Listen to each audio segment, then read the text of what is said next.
Hello class, welcome to our next lecture video on osmosis. So in this video we're going to step back from looking at solute molecules moving across a selectively permeable membrane, and our focus now is going to be on, again here, water molecules moving across the selectively permeable membrane. So let's get started. Alright, so what is osmosis? So again, we're just going to give it a basic definition. It's going to be the movement of water across, again, a selectively permeable membrane. Remember what selectively permeable means. It only lets certain things across the membrane. From an area, again, of high to low concentration, just like we saw with passive transport. But this time, instead of solute, we're going to be looking at water moving across the membrane. Alright, so what water is going to do is, it's going to move towards a high or higher solute concentration.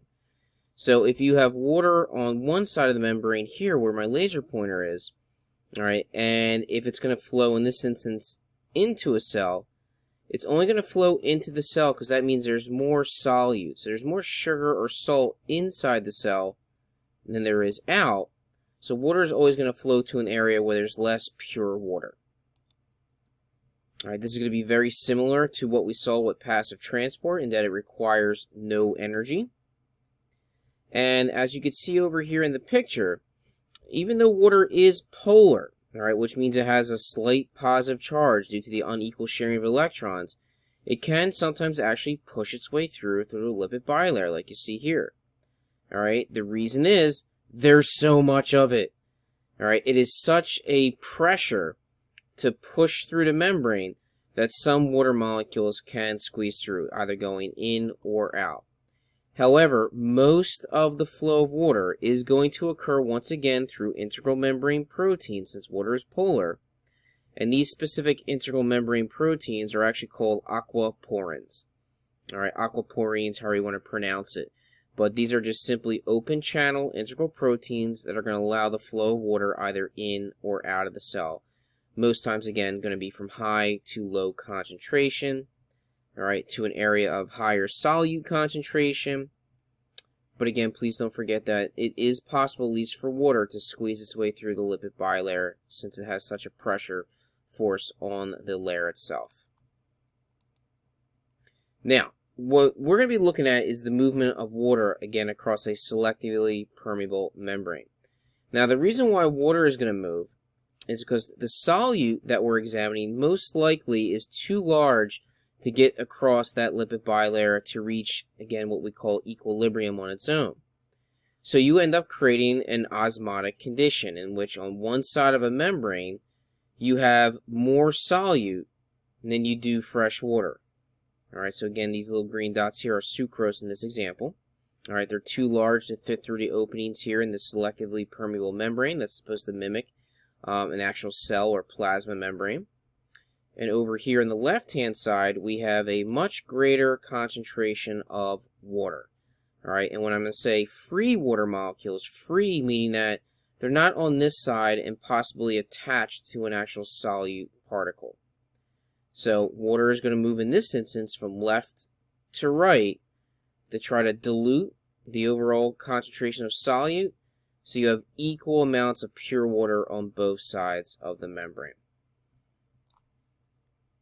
Alright, so again, the effect of osmosis.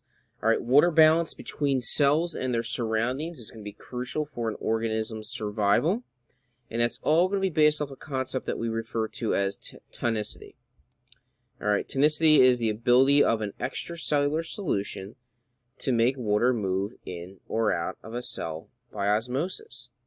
Alright, so tonicity, tenacity, however you prefer to say it. Alright, but again, if I come back to this diagram, this solution over here on this side of the permeable membrane has a higher concentration of solute, which is going to lead to the movement of water from left to right. Alright, so the tonicity over here is a greater solute concentration versus on the left, the tonicity would be very low. There's a low solute concentration. So what we're going to look at is we're going to have three overall types of osmotic conditions that can lead to the movement of water across a selectively permeable membrane. And the first of the three types is going to be called isotonic. All right, an isotonic solution is where you have solute and water that are at an equal concentration on both sides of a cell membrane. So if you look here in the diagram, outside the cell we have the solute as these little pink-hued circles, and the water that's free, not directly attached to the solute, are these little darker bluish-purple dots. So you can see, compared to inside the cell, compared to the outside, you're pretty much equal. So that means the solution outside the cell is isotonic because it has equal amounts of solute and water compared to the inside of the cell. Now this is crucial. This is what most cells want to actually always have within their environment, because the movement of water, which is going to be equal both inside and outside of the cell here, will maintain this cell shape. So over here on the right, you're looking at a red blood cell that looks like a little life preserver, right?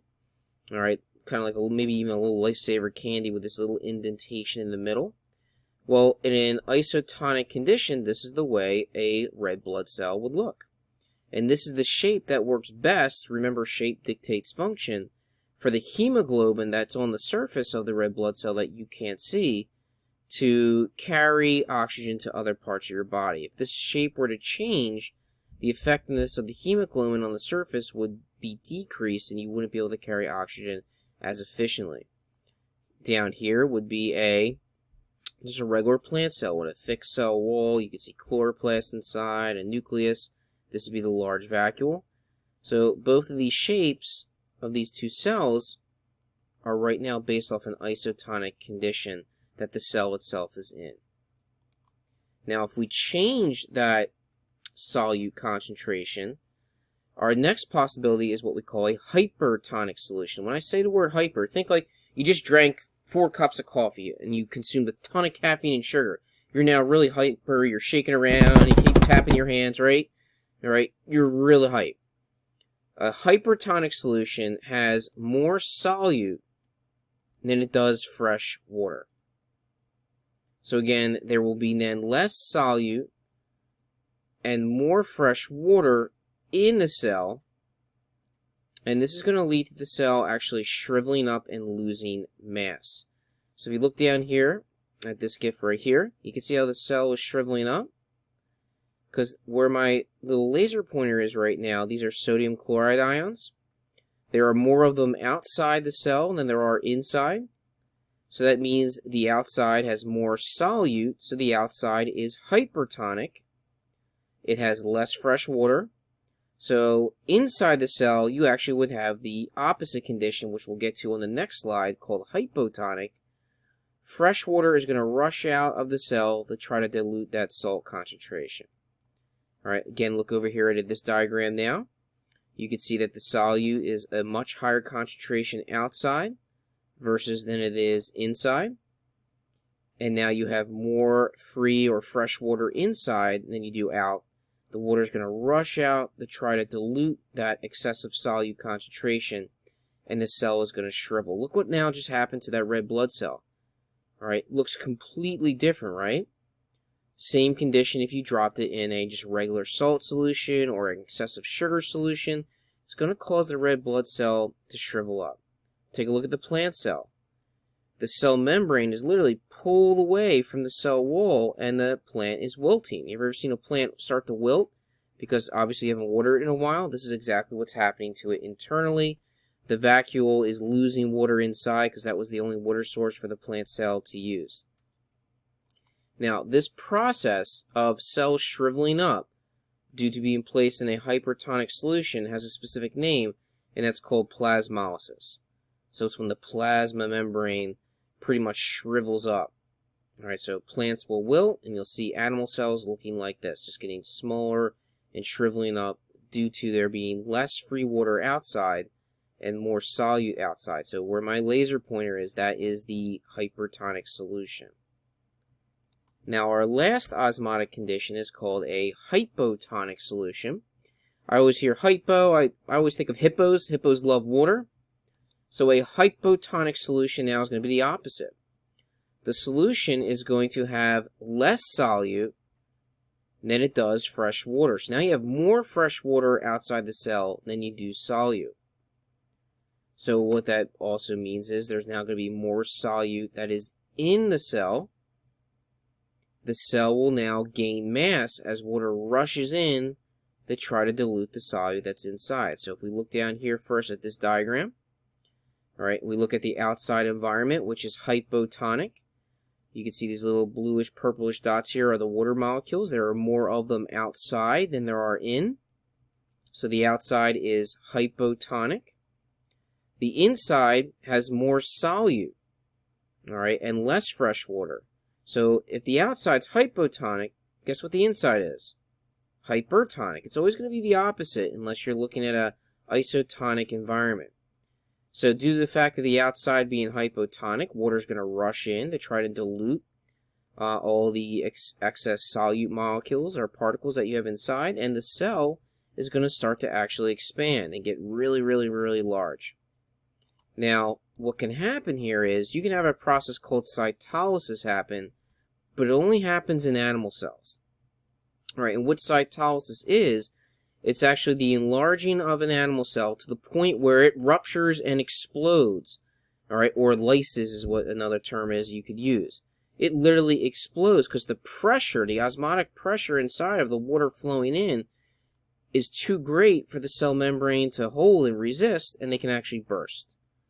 Plant cells with their added cell wall can resist that extreme pressure. It's called turgor pressure here, all right, from the excessive water, so they won't burst because water really, they have to be able to survive excessive changes in water quantities, either shriveling or expanding, all right, and due to that cell wall, they can resist these pressure changes, but we cannot.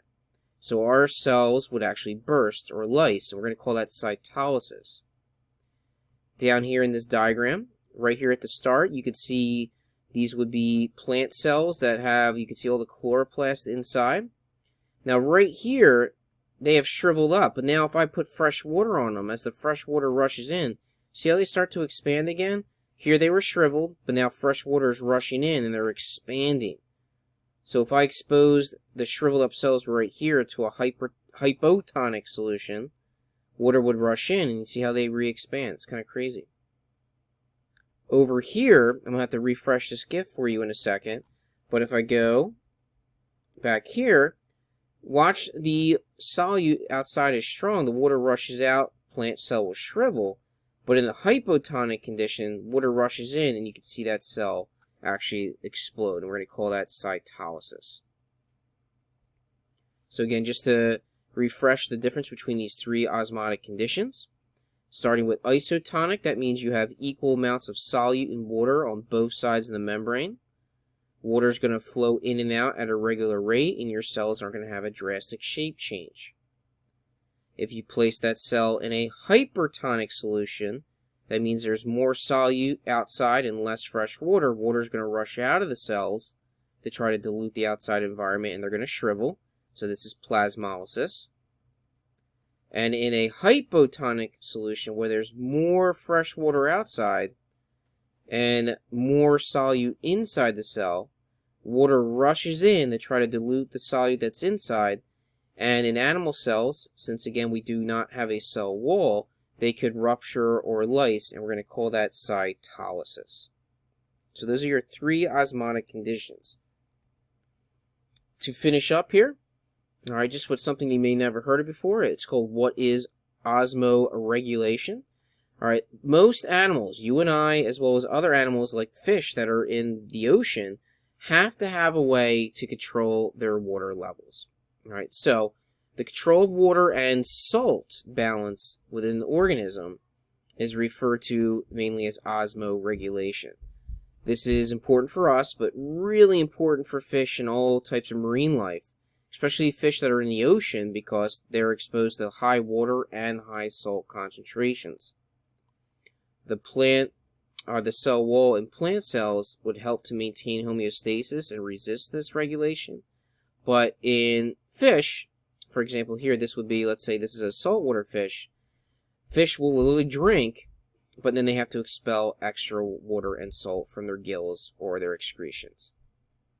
If If you have any questions, please ask me during our class. Thank you.